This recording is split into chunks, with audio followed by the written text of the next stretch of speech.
OK, let's get to Canberra now and find out how the Prime Minister reacted to last night's defeat of the Liberal government in South Australia. Jonathan Lee joins us right now. Jono, both the PM and the incoming Premier had something to say about each other.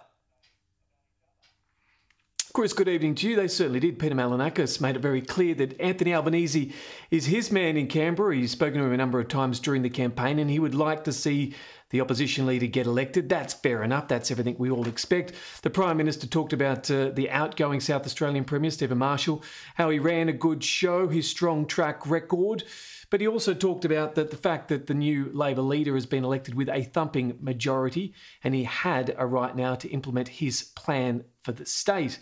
Obviously, though, as Prime Ministers, we often hear them when they talk about by-election losses or state losses, they were very clear, or Scott Morrison was very clear to say this one was fought on state issues. And by that, he's talking specifically about health. I think the lessons from state elections are that, and the new Premier made this very point, even before the polls were open. And that was that this election was being fought on state issues.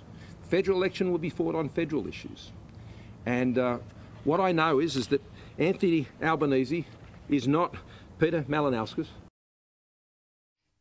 It also appears, though, Chris, the two, or the new state Premier and the Prime Minister have had a conversation already.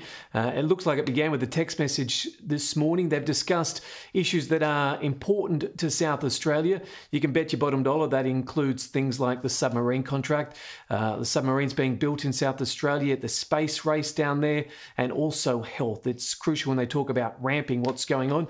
And the new South Australian Premier made it very clear that he was willing to give the feds a tick if they did something positive, but he was also not willing to be the Prime Minister's quokka, which I think is an interesting reference because, as far as I know, the quokkas come from Western Australia.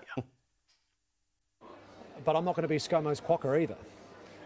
If they do something that I don't agree with, then I'm going to stand up and fight for our state's interest. And if the government changes federally in a few months' time, it'll be the same rules. If federal Labor do something that hurts our state's interests, I'll take the fight up to them.